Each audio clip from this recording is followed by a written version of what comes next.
anemia? La disminución del oxígeno de la hemoglobina, de la cual llamamos oxigenación.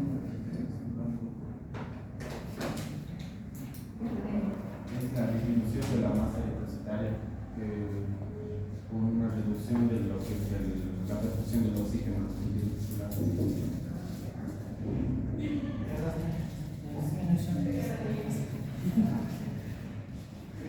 Una disminución de la masa depositaria puede ser por déficits alimentarios, pues, como en el caso de los veganos, por favor, también puede ser por una malformación del linfocito. Esto puede agregar a todo el organismo. Además de las enfermedades, se acompañan enfermedades crónicas, se acompañan pacientes que tienen déficit de hemorragia y también hemorragia. ¿Qué más puedes agregar a lo que todos comienzan? ¿Qué es la falta? Y lo más importante.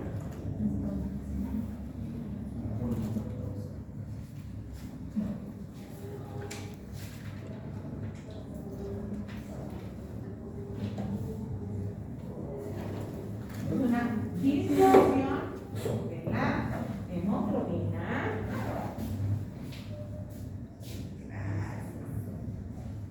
Es una disminución de la hemoglobina, cierto, pero hay algo que es más importante, que es, porque yo les he dicho, puede haber una anemia relativa, como puede ser una anemia absoluta. Entonces, ¿qué le falta a esto? Una disminución de dos desviaciones estándares de la hemoglobina para edad,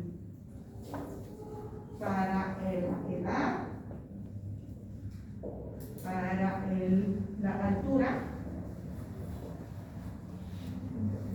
para el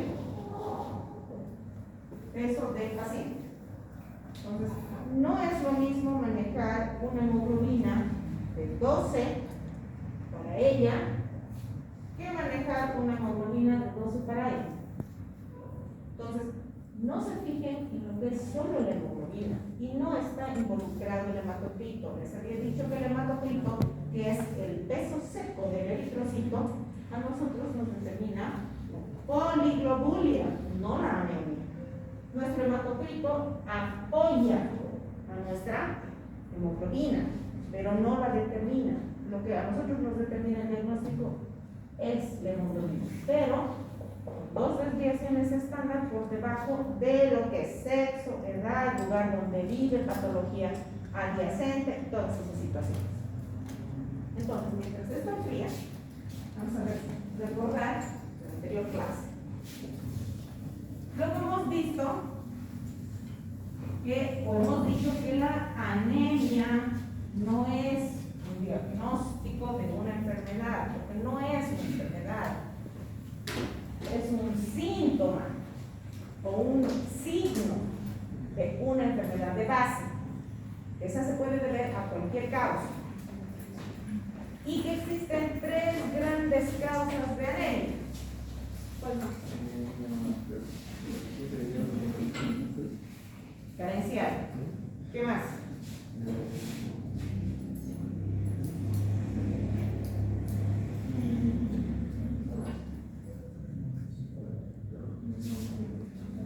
¿Cuáles son las tres principales causas de anemia? Hemólisis o hipopérdidas. Hemólisis o pérdida. Carencial. Pérdida. Y la más importante, De hierro. O sea, carencias en la malformación. ¿pero por qué? Disminución de la producción. Hay una disminución en la producción a nivel que puede ser medular, que es lo más es frecuente, un aumento de las pérdidas es por sangrado y la hemólisis que es por destrucción. Entonces esas son las tres principales causas de anemia. Y ustedes tienen que saber cuál es la causa de la anemia. Porque si no saben cuál es la causa, el tratamiento va a ser erróneo. Van a cometer errores en el diagnóstico, por lo tanto, errores en el tratamiento. Entonces son tres grandes causas de anemia. Ahora, si nosotros hacemos o analizamos un poquito la disminución en la producción, que por lo general es la más frecuente, entonces ahí tenemos las carenciales. Ahí está el hierro, está la B12, está el ácido fólico. Esas son las carenciales. Pero además hay otra causa que es una aplasia o una hipoplasia de médula. Les he dicho, existen patologías como la tuberculosis que infiltra médula. Entonces son las infiltrativas.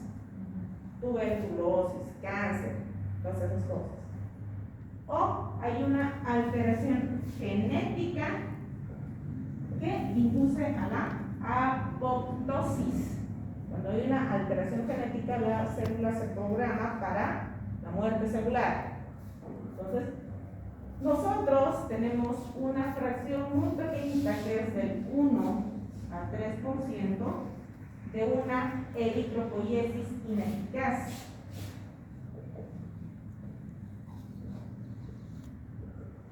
Que se debe principalmente a una falla genética. Y la falla genética se debe a muchas causas: contaminación ambiental, contaminación de los alimentos, pesticidas, herbicidas, transgénicos, todo lo que ustedes hoy en día tienen al alcance de la mano. Entonces, esas condiciones materiales genéticas, lo que nos va a aumentar la eritropoiesis ineficaz, por lo que va a haber una disminución en la producción. Luego, pérdidas, habíamos dicho sangrados. Existen dos grandes grupos de sangrados: gastrointestinal para los varones y geniculinario para las mujeres. Y la hemólisis generalmente se debe a una reacción antígeno-anticuerpo.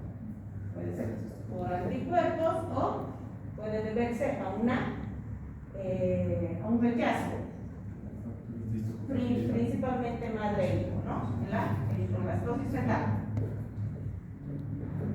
Lo más frecuente es una reacción antígeno-anticuerpo, y esta lo vamos a ver mucho en las transfusiones sanguíneas.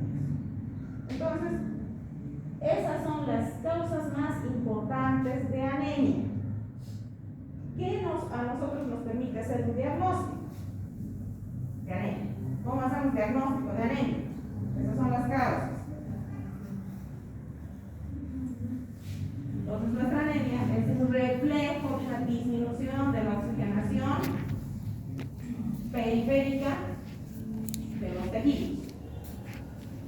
Entonces, ¿cómo repercute eso? A nivel, vamos de cabeza a pies. Sistema nervioso central. Letargo. ¿Qué más? Mareos, tinnitus, todo lo que implica el sistema nervioso central. Luego, ¿qué es lo siguiente que vamos a ver? Bien, lo primero que se trae es piel. Entonces va a haber acidez. O va a haber delicias. Luego, ¿cómo va a estar el sistema circulatorio o cardiocirculatorio? ¿Cómo van a encontrar a su paciente?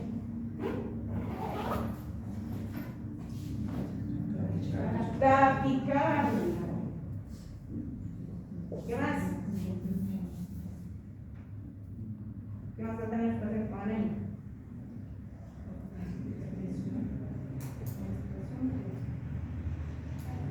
Clínicamente, ¿cómo va a estar su paciente anémico? Hipertenso, Hipotenso. Hipotensión. ¿Qué más? ¿Qué es lo más importante que tiene que encontrar el corazón cuando un paciente tiene anemia? Soplo fisiológico. Después, ¿qué más van a encontrar? Ya hemos visto el corazón. ¿Qué más van a encontrar en una anemia?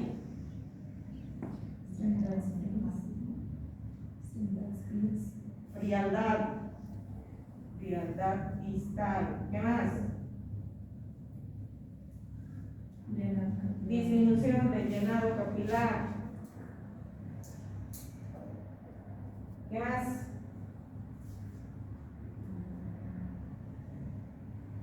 ¿Qué es lo más importante? ¿Dónde repercute su anemia? ¿Cuál es el órgano más importante que tienen que cuidar?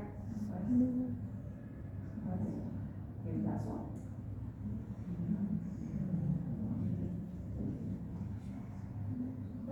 ¿Cuál es el órgano que tienen que cuidar en un paciente anémico?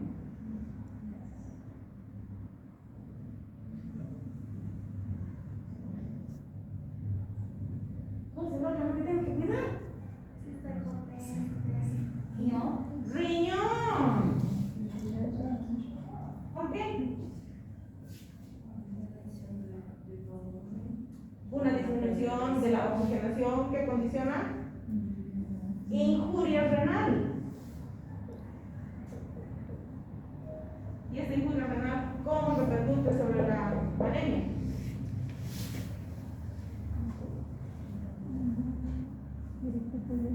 Producción de eritropoyetina.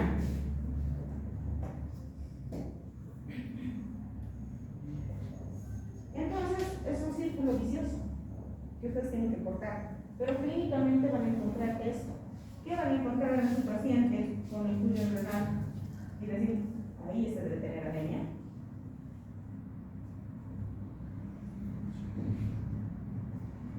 Diuresis.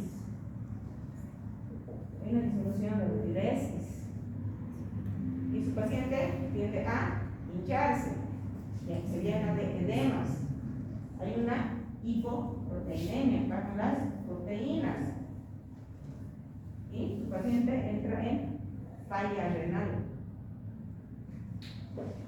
Hemos visto la clínica.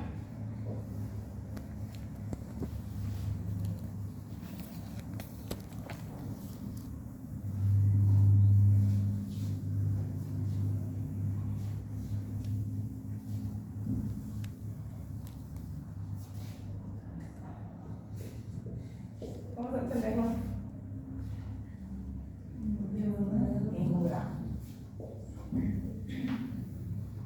Entonces, ¿cómo va a estar nuestra hemoglobina? ¿Qué más? ¿Qué más voy a ver en mi laboratorio?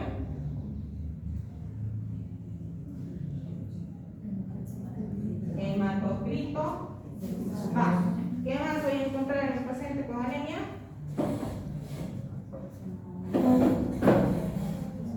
Volumen corpuscular medio. ¿Cómo va a ser el volumen corpuscular medio? Depende de qué. De la causa. De la causa.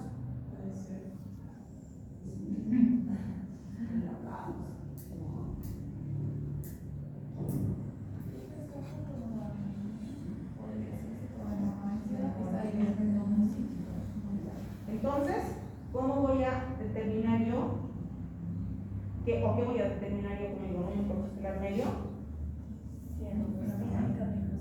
Morfología.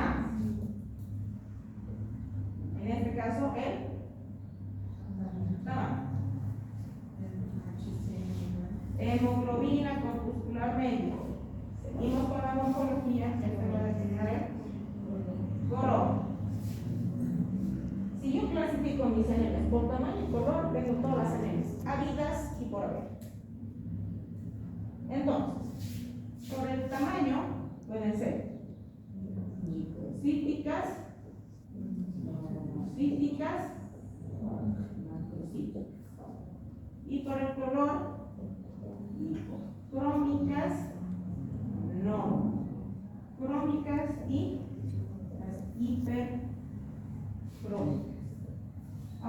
pueden haber distintas combinaciones. Pueden estar en distintas combinaciones, tanto el tamaño como el color.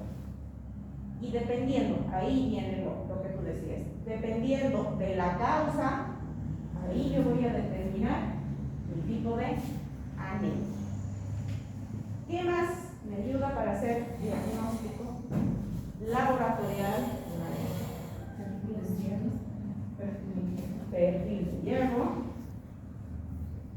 ¿Qué más? ¿Cuáles son los reactantes de esta célula? SR. ¿Ves? Y lactato de desidrogenación. Y Lactato de desidrogenación. LDH. Estos son los reactantes en fase aguda. ¿Qué más necesito en mi laboratorio para hacer un diagnóstico adecuado de anemia? Retículos. Si mis reticulocitos están altos, ¿de dónde es mi anemia? Es proliferativa célica. Repito, si mis reticulocitos están altos, mi anemia es de origen periférico. Y si están bajos, es de origen central. Entonces, si yo tengo reticulocitos altos, ya directamente me voy a ir a dos tipos de patologías, que son la hemólisis y los sangrados o pérdidas. Entonces reduzco mi campo de investigación. Si mis reticulocitos están bajos, digo, es de origen central, directamente me voy a médula. Hasta aquí, todo claro. ¿Sí? Ok. Vamos a entrar en lo que es los distintos tipos de anemias.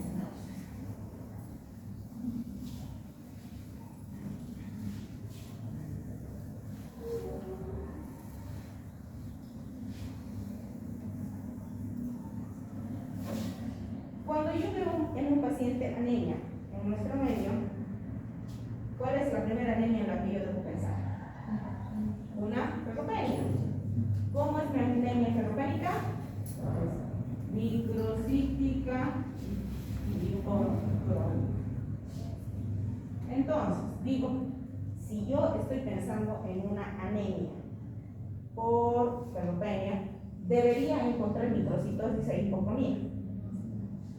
Y si yo encuentro una microcitosis y una hipocronía, no solamente es una ferropenia. También es de enfermedades crónicas. También talasemias. También anemia sideroblástica.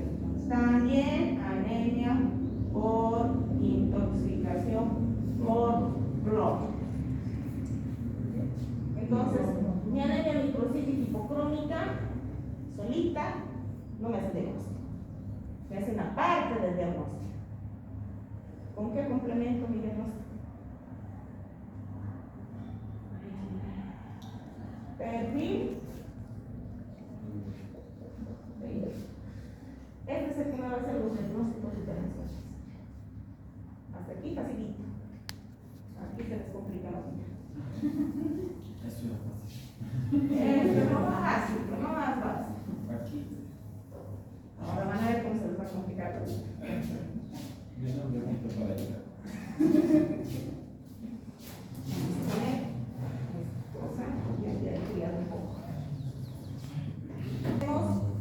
Vamos a clasificar las anemias por su morfología. Les decía, se clasifican en microcíticas,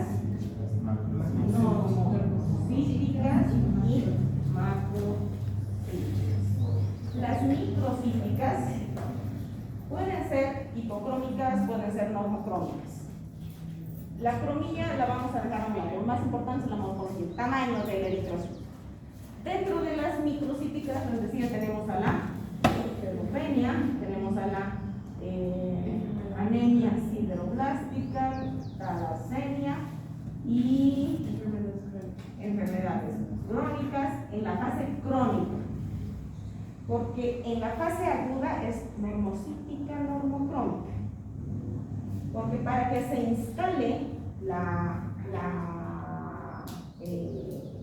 microcitosis tiene que pasar mucho tiempo. Entonces, dentro de las normocíticas también están las enfermedades crónicas en fase aguda. Aquí tenemos a las hemorragias y las hemólisis. Y aquí en las macrocíticas tenemos dos tipos de anemias. La megaloblástica y la no megaloblástica. Y dentro de las no megaloblásticas tenemos a las enfermedades hepáticas, enfermedades renales y básicamente en las megaloblásticas tenemos tres: déficit de C12, déficit de ácido fólico y la última, que es déficit de factor intrínseco. Y ahí están todas sus anemias. Dentro de las anemias microcíticas hipocrómicas, además tenemos a la aplasia medular, de las que no vamos a tocar mucho, simplemente lo más importante para que ustedes puedan hacer un diagnóstico diferencial, porque la parte de aplasia medular necesita especialidad. Si ustedes ven que sus valores, tanto de la línea roja como la línea blanca y la línea plaquetaria, están bajas, están frente a una hipoplasia o una aplasia medular. Ya como médicos generales no les compete hacer diagnóstico, simplemente derivar al paciente a hematología. En cambio, en las otras anemias sí les compete a ustedes hacer un diagnóstico, hacer un seguimiento del paciente e incluso tratamiento, principalmente la ferropénica. Entonces, esa parte sí les compete a ustedes. Entonces, para hacer un diagnóstico, habíamos dicho, vamos a ver el perfil de hierro, donde vamos a ver al hierro sérico. ¿Qué es el hierro sérico? Es la cantidad de hierro unida a la transferrina que está en circulación. Esta nos va a permitir a nosotros determinar si hay aumento o un déficit de hierro. El otro es mi transferrina. ¿Qué es la transferrina? Es la proteína transportadora de hierro, la que me va a permitir ver si tengo cantidad suficiente para médula, si tengo cantidad suficiente para depósito. Luego tengo mi ferritina, que es mi depósito. Este es mi transporte. Este es el circulante. Y finalmente voy a tener el porcentaje de saturación, que es el que me va a permitir a mí determinar la cantidad de hierro disponible para su utilización. Por ejemplo, si mi transferrina tiene 4 sitios para unirse al hierro y solamente se une 3, quiere decir que mi transferrina está elevada. Y si mi transferrina, mi saturación está elevado, quiere decir que hay una disminución del hierro circulante.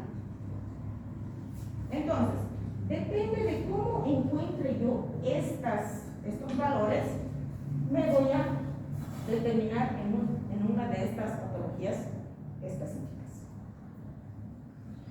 Si yo tengo, agarrándonos de lo que ya hemos visto, la parte fisiológica del metabolismo del hierro, si yo tengo que mi ingreso de hierro tiene que ser ferroso hacia el enterocito y tengo una puerta aquí que se llama ferroportina, que depende de la hepcidina para su ingreso, entonces tengo que tener en cuenta mi función hepática. Si por cualquier causa, por ejemplo, un proceso inflamatorio me produce interleuquinas, principalmente la interleuquinas 6, 8, 2 y 3, estas son las principales interleuquinas del proceso inflamatorio. ¿Qué va a hacer? Estas interleuquinas me van a bloquear la producción de epsidina, por lo tanto me va a cerrar el ingreso de hierro. Pero esta epsidina no solamente es a nivel de la ferroportina de la célula enteral, también lo hace a través del enterocito, perdón, del macrófago que se encuentra dentro del hígado. Y este macrófago tiene también una ferroportina. Esta ferroportina, perdón, este macrófago tiene hierro de depósito, de reserva, que está dentro de mi macrófago en el hepatocito. Entonces, si esto se cierra porque la epsidina dice que no permite la salida, entonces mi hierro se queda aquí, en hígado. Entonces, si yo no tengo ingreso y no tengo salida, ¿cómo voy a encontrar a un hierro circulante en una ferropenia? Porque no hay ni ingreso ni salida. Entonces mi hierro va a estar bajo. ¿Cómo va a estar mi transferrina? Sabiendo que la transferrina es la proteína que transporta el hierro férrico hacia médula y hacia hígado para su depósito. Si yo tengo una disminución de hierro sérico, ¿cómo va a estar mi transferrina? ¿Por qué estaría disminuyendo? No estaría alto, pues porque no hay hierro férrico acá de la grasa. Porque no hay hierro que vaya a, porque no hay hierro disponible. Entonces mi transferrina estaría elevada. ¿Cómo estaría mi ferritina? Mis depósitos. ¿Por qué? Porque no está saliendo del hígado. Pues no está saliendo de los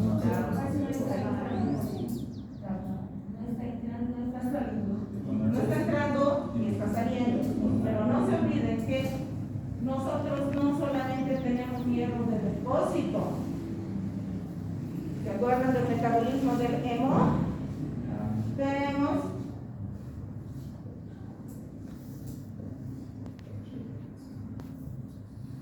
y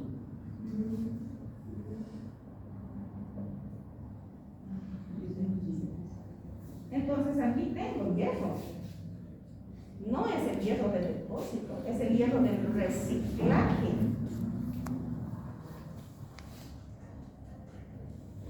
¿Una? Hemos visto esta parte. Recordarles esta partecita. Si son las únicas relativas, no se tienen que olvidar que las anemias relativas es por muchas causas, pero no alteran la masa eritrocitaria, sino el volumen. Luego hay que clasificar dependiendo si realmente son anemias reales, donde se encuentra el fallo según su morfología y los regenerativos, ¿no? Ya hemos visto las regenerativas centrales y las regenerativas periféricas. Los reticulocitos son los que me determinan ese diagnóstico. Tenemos que tener en cuenta la anamnesis. Es importantísimo la anamnesis en sus pacientes, no se olviden. Su examen clínico y obviamente su laboratorio que les va a dar otro 50% de su diagnóstico. Su hemograma completo, recuento de reticulocitos, sus plaquetas, algunos laboratorios no traen plaquetas. Su velocidad de eritrosedimentación y su función renal, es importantísimo. Y los laboratorios complementarios, su perfil de hierro, su saturación de transferrina o su perfil de hierro que hemos dicho, su hepatograma para ver la epsidina. Esto cuando ustedes tienen alguna duda porque tienen laboratorios contradictorios, les había dicho, van a encontrar pacientes que están muy bien con laboratorios desastrosos y pacientes que se están muriendo con laboratorios normales. Entonces tienen que ustedes hacer cotejar lo que encuentran con lo que obtienen de sus laboratorios. Su perfil tiroideo, les había dicho una de las principales causas en nuestro medio, que es el bocio, se acompaña de una disfunción tiroidea. Hipotiroidismo igual anemia, anemia igual hipotiroidismo. Entonces tienen que pedir su perfil tiroideo, es de rigor. Su LDH y su aptoglobina C. Su clínica es muy importante y finalmente su laboratorio, que es el que les va a dar el otro 50%.